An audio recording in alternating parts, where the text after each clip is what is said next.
Welcome to Lake TV's Community Spotlight Show, brought to you by the great folks at Hy-Vee, both in Osage Beach and Jefferson City. And our guest today, as you know, we've got a new guest every week, somebody pretty important in the community, and it's David Trammell, who is the Youth Program Supervisor. Get a load of this, at the Central Missouri Foster Care and Adoption Association. Do you have to say that every day? I do.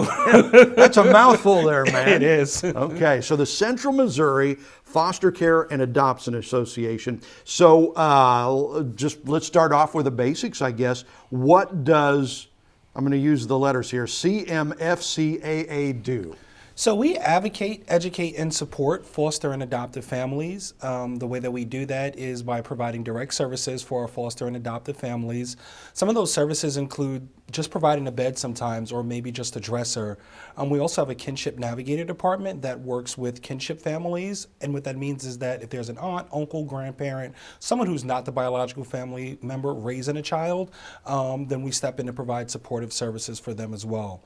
Our family development department trains our potential foster and adoptive parents. And then we have the Community Connections Youth Project that works with individuals who are ages 17 to 26 that are aging out of the foster care system. The goal of that program is to assist them as they transition into adulthood. Wow. We also have 30 Days to Family, which interjects in cases who are just beginning to go into foster care. So if youth is found to have needed to be in foster care, our 30 Days to Family will step in and they'll work diligently to find family members for the youth to avoid them having to go into care. Dang, you guys stay busy, don't you? That's a lot of stuff. It is. That you guys are doing. Okay, so so you do foster care, but you don't necessarily place kids in homes. Correct. Right. Correct. So but you prepare potential adoptive parents to be able to adopt, is that right? Yes, that's correct. Okay, cool. So huge service there. I mean, especially in our society today where the family is definitely struggling and falling apart in a lot of cases. Now, you yourself, David, have a pretty amazing story. And it seems like where you come from, everything you've had to endure, is a perfect fit for you to be where you are right now, because you were born and raised in the foster system, right? That's correct. Was that around here, or where was that? I was actually born in New York. At about 4 years old, I went into the foster care system, bounced several foster homes. I was actually adopted at about the age of 11 or 12. However, that didn't really work out. So shortly thereafter, I was returned back to the foster care system, where I spent the next couple of years traveling from residential treatment centers and numerous group homes in the city. Was that heartbreaking? I mean, first of all, you know, we see movies about foster care and adoption, and some are, you know, romances, they make it really look good. Some are horror stories, they really make it look bad. What's the truth? Is it good or bad, or does it just vary from kid to kid, house to house? I think it's safe to say that it varies according to the youth who's experiencing care. But what I found is that foster care in itself can be a very traumatizing experience, in the sense that you have youth who are ultimately taken away from their family and placed with complete strangers and expected to acclimate and behave well, when in fact a lot of times these youth just want to be back home with their biological families. Even if that family was abusive, that's still the family that they know. Yeah, and that's kind of hard to figure out. There's a whole lot of psychological stuff going on there. But just natural anger for the kid that comes with that whole situation. And then you've got these foster parents trying to deal with that, right? Yes. I mean, that can't be easy. A lot of times it's not, especially when you look at a lot of the older population of youth, about 12 and up, where some of their behaviors are often unmanageable because they're set in their ways at that time in their life. So the foster parents struggle in the sense that they don't know how to best reach the youth. They provided a home, they provided love, they provided stability. However, it's not always reaching that youth at the right time. Yeah. So you were adopted and then that didn't work out. You had to Correct. go back into foster care. Did that break your heart? Yes and no.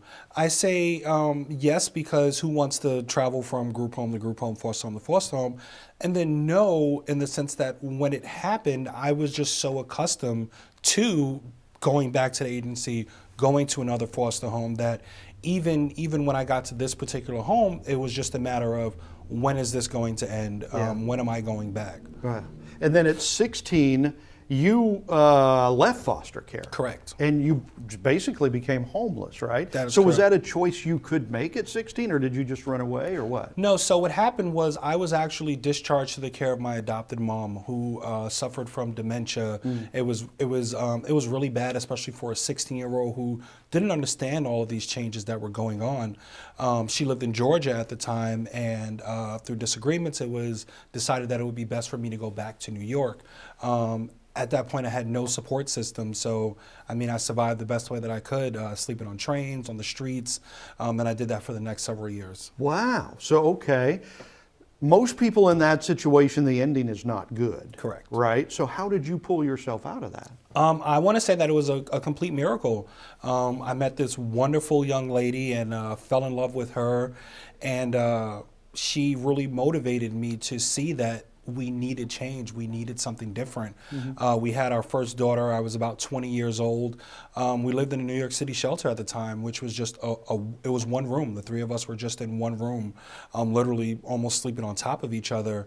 And I knew that I wanted better for our family. I wanted a change of pace. I wanted my children to be able to grow up in an environment that wasn't dangerous for them. So we landed on Missouri. Here we go. Yeah. God's country. Yes, we've been here for 10 years, maybe. Yeah. My wife and I have since gotten married. We've grown our family from one child. We now have 5, with our youngest being 8-month-old twins. Wow. Wow. Okay. So you can see this is an incredible story here with David Trammell. He is the Youth Program Supervisor, Central Missouri Foster Care and Adoption Association. I know, it's a mouthful. And so we'll get more information about all of that when we come back here on the Spotlight Show. It pays to be a senior and shop at Hy-Vee. It's the Hy-Vee Senior Discount. Your produce, snacks, household necessities, deli and bakery, mealtime favorites, and everything else in between. It's the Hy-Vee Senior Discount 7 days a week at Hy-Vee in Osage Beach and Jefferson City, where it pays to be a senior. Most people don't know which direction they're heading when it comes to retirement, whether they're still on the journey or already there. At SRG Financial, we have a process, the mile marker formula, that helps you pursue your work optional lifestyle so you can focus on what's most important to you, like your family or checking off those bucket list items. Start taking the first step toward finding your work optional lifestyle. Call us today at 573-302-7212. Want to create lifelong memories with the whole family? Check out Central Missouri's Lake of the Ozarks. Voted the best recreational lake in the nation by readers of USA Today and 10 Best. Enjoy paddleboarding, tubing, boating, and PWCs. No boat? No problem. There are over 50 marinas nearby to rent you one. Or how about hiking at one of the nation's top state parks, exploring amazing caves, shopping, and a few rounds of golf? Find your family fun shine at funlake.com. Produced in cooperation with Missouri Division of Tourism. Welcome back to Lake TV's Community Spotlight Show. Fascinating guest this week, as we do every week. It's David Trammell, Youth Programs Supervisor, Central Missouri Foster Care and Adoption Association. First half of the show, we were talking about where David came from. New York City, out of the foster care program and off the streets of New York. You were homeless for a while. So you and your soon-to-be wife and first child decide that's not going to work. Living homeless, you pull things together. How did you come to Missouri? Actually, a while back I came to visit. I had a brother who lived here. And in that small time that we lived here, I found, like, within a week, I found 2 jobs. I felt that because I was from New York, that maybe I had a leg up on some of the competition in the employment field, but I also knew that the cost of living was a lot cheaper than it was in New York. That was the easy part, finding a place to go. The hard part was convincing my wife, who'd never left the state of New York, that we should move halfway across the country without any of her family, of course. Took some convincing, and here we are. Yeah, wow. Good for you. You convinced her, though, man. That's big in itself. Okay, so let's talk about Central Missouri Foster Care Adoption Association. Yeah. You are the Youth Program Supervisor. what does a youth program supervisor do? So I oversee the Community Connections Youth Project. We work with individuals who are ages 17 to 26 that have either left the foster care system or who are currently transitioning out of foster care. The goal of the program is to assist these youth in every aspect of their life, whether it's housing, transportation, social and community supports, literally everything that they need to ensure that they can transition successfully into adulthood. Wow, it's probably a difficult, you probably see some pretty tough situations that breaks your heart every once in a while, but it's also probably very rewarding to see these people grow and become adults and productive and everything. Yes, very much so. We do have a lot of hardships. We're dealing with youth who have faced trauma in their lifetime, and now they're trying to adult while dealing with that trauma from their past. But you're right, we do see a lot of good, and we do see some bad. Yeah. So how important is this to lives? I mean, you probably make a difference in lives, saving people's lives sometimes, or helping them to be saved, or things are not going to turn out well. It is actually very important because what most people don't know is that youth that age out of the foster care system, 20% of them are instantly homeless. Within the first year of leaving the foster care system, about 40% of those youth will be convicted of a crime. About 20% of girls who age out are usually, or who have left the foster care system early, are usually pregnant by the age of 21. So just being able to be there, to be that support is extremely important. We do require that our staff have lived experience in the foster care system, and what that does is it gives us the ability to directly relate to what our youth are going through.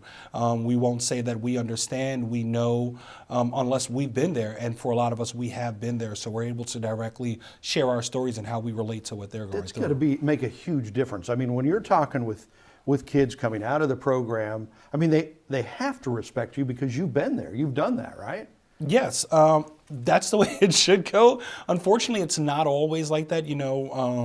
Sometimes we're looked at as just another caseworker or just another person who's going to leave their side. But the fact that we serve these youth until they're 26 years old lets them know that we're not just going to come and get you situated and then say you figure it out on your own.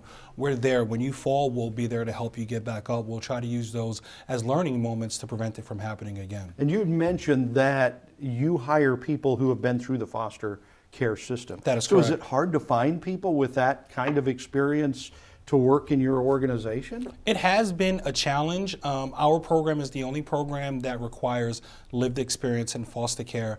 And it can be challenging at times because, early on in life, some people have not been able to deal with that trauma that they've experienced in the foster care system and have not come around to maybe really ready to be professional in their lives. But we still try to have that requirement because nothing's more important than being able to relate to our youth. Yeah, absolutely, no doubt about it. So your foster care parents, do they usually end up wanting to adopt, or do they just want to be foster care parents? And it really just depends on the individual. What I found is that there are a lot of individuals who start off as a foster parent who fall in love with the youth, really make a connection, and then decide to go on and get certified as adoptive parents as well. Yeah. Is it hard to find people to do this, or is there an abundance of people who want to do foster care parenting, or how does that work? So it's actually rather tough. There are thousands of children in the foster care system. What we found is that the older youth are the most hardest to place. So once a youth hits the teenage age, some people are reluctant to take on that challenge. However, we do also have a lot of people who welcome that challenge. Yeah. I had a little bit of experience with this when I lived in Texas, and there were some foster care parents that had 6, 7, 8 kids, and loved it, kind of became a family. It's kind of a gift. It's kind of almost you have to be gifted by God to be able to do this in a lot of cases. Okay, so you guys have open positions, right? Correct. Okay, how do people find you? How do they get more information about this? Yeah, so you can find plenty of information on our website at mofosteradopt.com. There you'll be able to get an overview of all of our programs. You'll also be able to see what we're currently hiring for. Okay, that's fosteradopt.com. Correct. Okay. And the name of the organization, Central Missouri Foster Care and Adoption Association. This here is David Trammell, in case you want to. Now, if somebody wants to call you, how do they get in touch with you? Yeah, so my work phone number is 573-301-8329, or we can always be reached by the website as well. Man, thanks, David. Appreciate it. Thanks for having me.